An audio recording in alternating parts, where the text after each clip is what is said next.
Jésus, notre seule espérance. Wilhelm Busch. Arrivé à Golgotha.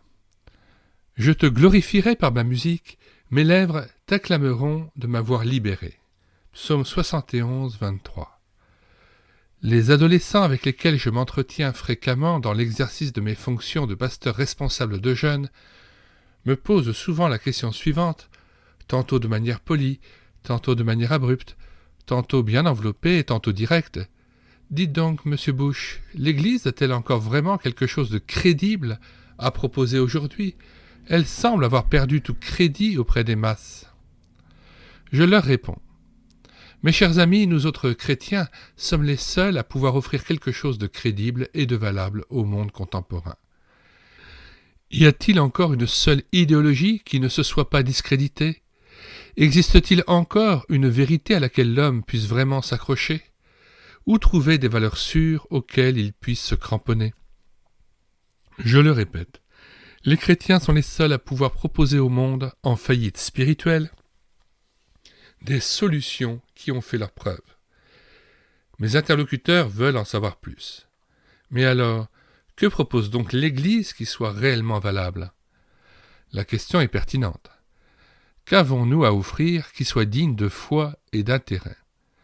Quand nous ouvrons le journal, nous avons l'impression que le rôle de l'Église se borne à construire des édifices religieux plus modernes, près des vieilles cathédrales qui subsistent encore, ou d'établir des projets de budget qui seront soumis au gouvernement, ou encore de sacrer des évêques. Les chrétiens sont-ils uniquement là pour donner de bons conseils dans les différentes situations de la vie ? La mission des prêtres et des pasteurs se limite-t-elle à baptiser les nourrissons et à officier lors des mariages et des enterrements ? L'Église chrétienne ne serait-elle connue que pour sa musique sublime et ses maximes profondes ? N'intéresse-t-elle la société qu'à cause de ses écoles et de ses hospices ? Tout cela est bel et bien, mais d'autres institutions pourraient s'en charger avec la même compétence. J'en conviens aisément. C'est pourquoi j'estime que la mission caractéristique de l'Église ne réside pas dans ses actions. Le peuple chrétien est dépositaire d'un message unique, il est investi d'une fonction spéciale. Nos contemporains ont besoin d'entendre la parole de la croix, pour reprendre l'expression de l'apôtre Paul. Cette parole est la seule qui ne se déprécie jamais, la seule qui soit fiable et efficace en tout lieu et en tout temps. Nous devons proclamer que Dieu a fait irruption dans notre monde en la personne de son Fils qui a été cloué sur la croix. Jamais le monde ne pourra effacer l'image du crucifié couronné d'épines. Nous devons encore proclamer que Dieu a agréé le sacrifice salvateur de Jésus. Il en a donné une preuve évidente en ressuscitant Christ d'entre les morts. Le comte Zinzendorf, un noble formé à toutes les cours de l'Europe du XVIIIe siècle et fondateur de la communauté des frères moraves, s'est converti en contemplant le tableau Ecce Homo du peintre italien Domenico Fetti représentant le Christ en croix. Zinzendorf a été tellement bouleversé par cette peinture qu'il a manifesté toute sa vie un attachement particulier à l'homme de Golgotha. Le comte déclara que rien n'avait autant ému son cœur que l'homme cloué sur la croix de Golgotha. Ces paroles prennent un relief particulier quand on sait que celui qui les a prononcées n'est pas un quidam quelconque, mais un homme cultivé qui avait beaucoup voyagé, appris quantité de choses et côtoyé les sommités intellectuelles de son temps. Des millions de personnes manifestent aujourd'hui le même attachement à l'homme de Golgotha. L'occasion vous est offerte de vous joindre à eux. Le verset que nous avons placé en tête de cette méditation cadre parfaitement avec la contemplation du Sauveur crucifié. On peut imaginer le personnage du psaume cité gravissant la colline de Golgotha et s'arrêtant au pied de la croix en prononçant ces mots « Mes lèvres t'acclameront de m'avoir libéré ». Arrivé à Golgotha, tel est le titre que j'ai donné à cette méditation. J'aimerais maintenant, en votre compagnie, écouter ce que le pèlerin se propose de nous dire du pied de la croix. 1. Arrivé à Golgotha, la fin de l'inquiétude. dans le Wurtemberg, ma patrie d'adoption, s'élève le Hohen-Urach, un mont arrondi qui culmine à 700 mètres d'altitude environ. On ne peut l'atteindre aisément qu'en empruntant le seul sentier qui serpente sur l'un des versants. Un jour, avec mon cousin, nous avons décidé d'en faire l'ascension par l'autre versant, sensiblement plus raide. Ce fut une aventure particulièrement pénible, bien que nous fussions jeunes et entreprenants. Comme le sentier était inexistant, nous nous sommes rapidement trouvés plongés dans les broussailles. Mon cousin, nettement plus grand que moi, avait sa tête qui émergeait des buissons et il pouvait au moins se repérer. Quant à moi, je devais constamment crier « Vers où dois-je me diriger ?» Au sortir des fourrés, nous avons dû escalader des rochers glissants. Sous peine de dévaler, nous devions nous agripper aux herbes et aux moindres aspérités. Enfin, nous avons atteint le sommet. Quel magnifique panorama! La forêt s'arrêtait un peu en contrebas, l'horizon était dégagé et nous pouvions apercevoir d'autres chaînes de montagnes, ainsi que la plaine de Stuttgart et la vallée du Neckar. Spectacle indescriptible. Ce souvenir de jeunesse m'est revenu à l'esprit lorsque je me suis mis à méditer le verset tiré du psaume 71. Au cas où il pleuvrait cet après-midi, et si vous n'avez rien de prévu de particulier, suivez mon conseil. Lisez le psaume 71 en entier. Vous aurez l'impression de vous trouver en présence d'un homme aux prises avec de grandes difficultés qui jalonnent sa route. Ses détresses sont comme les buissons dans lesquels je me suis empêtré, les obstacles spirituels comme les rochers glissants. Cet homme s'est vraiment abandonné à Dieu, ce qui est loin d'être le cas de la majorité des soi-disant chrétiens. Beaucoup sont chrétiens justement pour ne pas devoir vivre trop près de Dieu. Leur christianisme les protège de Dieu. Le psalmiste est résolument engagé aux côtés de Dieu, mais il est momentanément troublé.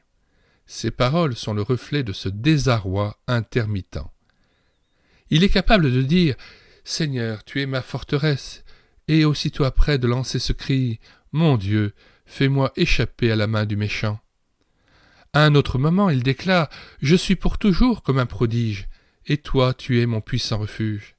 Et peu après, il gémit comme s'il n'avait plus confiance. « Quand mes forces défaillent, ne m'abandonne pas ».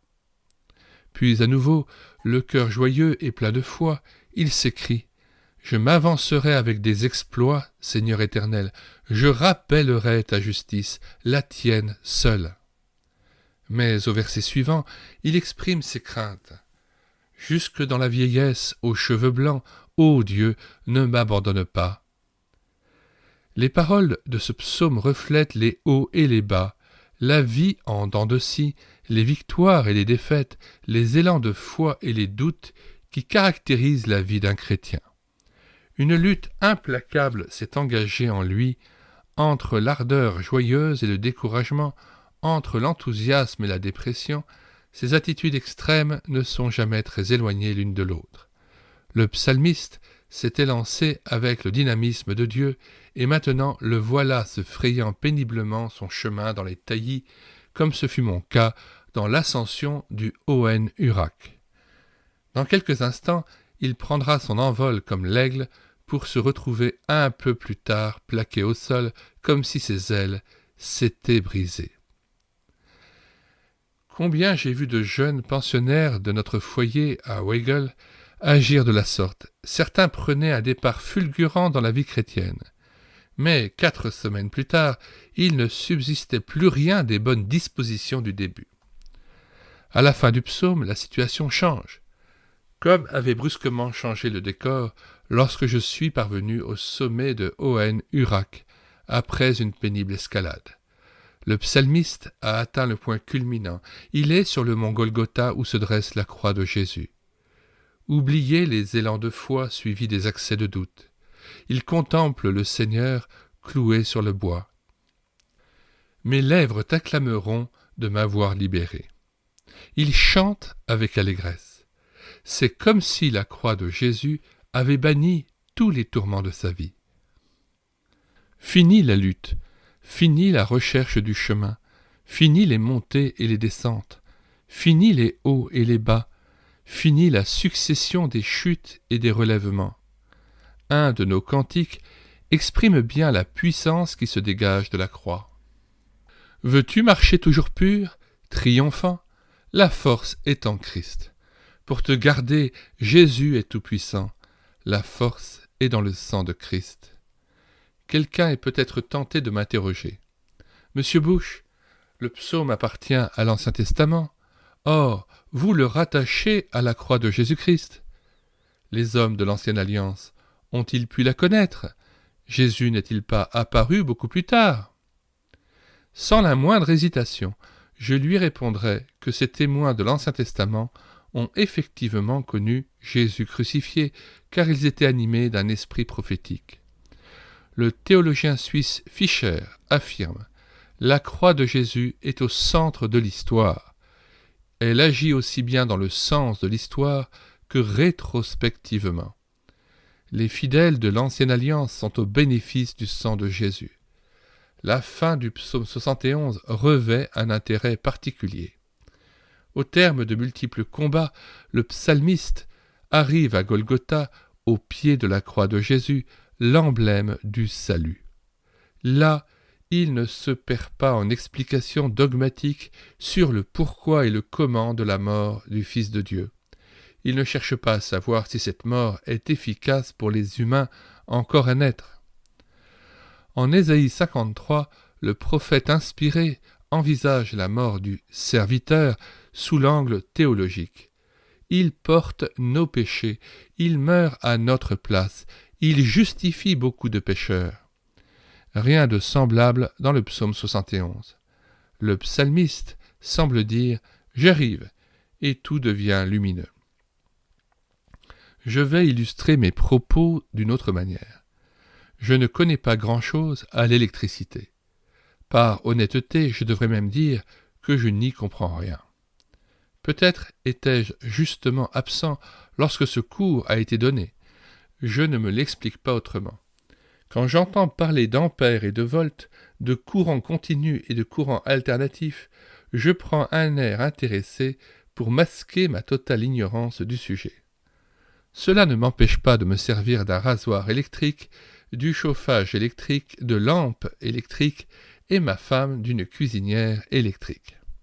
En fait, nous vivons en grande partie de l'électricité. Je peux donc en vivre sans comprendre ces mystères. Il en est de même pour le psalmiste. Il ne comprend pas toutes les implications de l'œuvre de la croix, mais il peut en vivre. Je fais tout mon possible pour comprendre la portée des images que la Bible utilise sans y parvenir entièrement. Qui peut prétendre avoir saisi la signification des mots rédemption, substitution, réconciliation, propitiation, entre autres? Qui pourra m'expliquer comment Dieu peut mourir pour moi? Mais ma relative ignorance de ces réalités ne m'empêche cependant pas d'en vivre. Je peux me placer à côté du psalmiste et redire avec lui « Mes lèvres t'acclament de m'avoir libéré ». Je peux me tenir aux côtés du comte Zinzendorf devant le tableau du crucifié et méditer avec lui les paroles inscrites au bas. « Voilà ce que j'ai fait pour toi, et toi, que fais-tu pour moi ?» Si quelqu'un objecte que c'est un problème théologique qui me dépasse, je lui répondrai « Peu importe, puisque j'en vis. Je ne suis pas plus expert devant l'insondable mystère de la croix que devant les mystères de l'électricité. » 2. Que signifie être arrivé à Golgotha? Les paroles du psalmiste soulignent l'unité de notre personnalité. Le texte dit littéralement « Mes lèvres t'acclameront, ainsi que mon âme que tu as libérée. » L'association des lèvres et de l'âme n'est-elle pas merveilleuse? L'auteur aurait pu mentionner les oreilles ou les yeux ou les mains, car ces organes aussi sont libérés ou rachetés. N'est-ce pas étrange que l'âme soit associée aux lèvres? Ce passage me confirme, si besoin était, que la Bible est vraiment un livre qui traite de vérités profondes d'une manière perspicace et juste. Les mots sont choisis par Dieu. Ceux-là m'ont enseigné qu'il existe un lien mystérieux entre mon être intérieur, appelez-le âme ou esprit, peu importe, et mes lèvres ou ma bouche. Un sage a déclaré « C'est de l'abondance du cœur que la bouche parle ». Le cœur est le siège de la vie intérieure. On pourrait donc paraphraser et dire que de l'abondance de l'âme, la bouche parle. Dans les rares moments où l'homme est foncièrement sincère et honnête avec lui-même, ses lèvres profèrent des choses qu'autrement elles ne diraient jamais. Ainsi, au cours du sommeil, lorsque toutes les inhibitions disparaissent, il arrive que l'homme mette son âme à nu en révélant la nature des pensées et de sentiments qui l'habitent. De même, un homme soûl est capable de prononcer des mots qu'il ne contrôle pas et qu'il n'aurait pas voulu dévoiler s'il avait été à jeun. Une souffrance indicible agit de la même façon. Sous le Troisième Reich, des fonctionnaires étaient chargés d'annoncer aux familles que le mari ou les enfants étaient tombés à la guerre. Souvent écrasées par la douleur, les femmes laissaient alors échapper des propos qui en disaient long sur le fond de leurs pensées. Il existe donc bien un lien étroit et mystérieux, à bien des égards, entre l'âme et les lèvres. La chute a laissé sa marque sur ce lien. Avant l'introduction du péché, âme et lèvres étaient unanimes, les dernières exprimant toujours ce que pensait la première. Aujourd'hui, l'âme et la bouche ne parlent plus le même langage. On observe bien ce fait dans les régimes totalitaires. Sur le million de personnes qui s'assemblent pour acclamer le dictateur, 999 000 le maudissent au plus profond d'eux-mêmes. À un moindre degré, ce phénomène existe aussi chez nous. C'est un thème que nos hommes politiques feraient bien de méditer. Disent-ils réellement ce qu'ils pensent et pensent-ils vraiment ce qu'ils disent ? Ils projettent d'agir pour le bien du peuple, mais ne faut-il pas comprendre qu'ils visent un fauteuil ministériel ? Ne leur jetons pas la pierre et revenons à nous-mêmes. Je lisais récemment dans un journal qu'un commerçant s'était suicidé à cause de difficultés financières insurmontables. Mais la veille de sa mort, il avait encore festoyé avec des amis. Curieux, n'est-ce pas ? Les lèvres prononcent des paroles d'insouciance et de gaieté, tandis que le cœur est assailli de sombres pensées. Voici une expérience qui se répète souvent. Un jeune vient me trouver. « Monsieur Bush, essayez donc de parler à mon père. Il est déchaîné contre le christianisme. Tout ce qui touche la religion le met hors de lui. » Je me rends chez lui. Malheureusement, seule la femme est à la maison. « Ne restez pas, monsieur Bush, je vous en prie, partez. Si mon mari arrive, il vous flanquera la porte. Il vous en veut à mort. S'il vous plaît, partez avant qu'il ne revienne. »« Ne vous en faites pas, j'ai des nerfs solides, lui dis-je. À ce moment, la porte s'ouvre. C'est son mari qui rentre. Je me lève, je lui tends la main. « Bonjour, monsieur, je suis monsieur Bush, le pasteur de l'église, toute branche. »« Enchanté, c'est gentil à vous de nous rendre visite, répond-il. Cet homme est apparemment l'amabilité et la courtoisie personnifiée.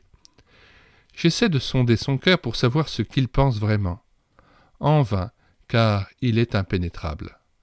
Je sais qu'intérieurement cet homme est au comble de la colère, mais ses lèvres ne profèrent que des paroles empreintes de la plus grande politesse. Tout à l'heure, après la réunion, nous allons tous nous retrouver dehors et nous saluer. Nous allons échanger des propos calmes, polis, corrects. Sont-ils vraiment le reflet de ce qui se passe dans nos âmes ? Je n'en suis pas si sûr. Que de passions se déchaînent dans vos cœurs. La haine, l'impiété, l'envie, le doute empoisonnent votre vie intérieure et pourtant vous serez capable de donner de vous-même une image de pondération, de solidité, de courtoisie et de piété rien que par vos paroles. Ce divorce entre les pensées et les paroles, entre l'âme et les lèvres, est la marque du monde déchu. Or, que déclare en substance le psalmiste ? Lorsque je suis parvenu au pied de la croix de Jésus, cette division de ma personnalité a pris fin. Mes lèvres et mon âme se retrouvent en harmonie, mes paroles et mes pensées sont en symphonie. Ma rencontre avec le Sauveur crucifié permet de nouveau à mes lèvres de traduire parfaitement ce que ressent mon âme. Quelqu'un parmi vous est-il encore dans les liens du péché? Nourrit-il des pensées de haine ou d'impureté qu'il n'ose avouer à personne? Qu'il aille vers le Sauveur en croix, à qui il peut montrer ses chaînes et parler des liens qui l'enserrent. Le Sauveur lui dira « Tourne-toi vers moi, et je te libérerai de tous tes asservissements. » Dans le monde, nous cherchons toujours à excuser ou à minimiser nos fautes. Près de la croix, nous pouvons dire à voix haute ce que notre conscience nous murmure depuis toujours. « J'ai péché. » Je peux désigner mes péchés par leur nom. Je n'ai plus à faire l'hypocrite, c'est-à-dire jouer un rôle qui n'est pas le mien. Devant la croix de Jésus, je peux paraître ce que je suis, un pécheur et un pécheur perdu. Je le reconnais et je le proclame. Alors Jésus me répond, « Mon sang te purifie de tout péché. » Même quand notre cœur est rongé d'inquiétude et paralysé par la crainte, nous devons continuer à donner l'impression de sérénité et de paix. Des satellites militaires passent constamment au-dessus de notre tête, lourds de menaces, mais nous sourions. Il suffit que le président ou que le Premier ministre esquisse un sourire pour que toute la nation l'imite, alors que les cœurs sont tristes, aux prises avec de grosses difficultés et angoissés.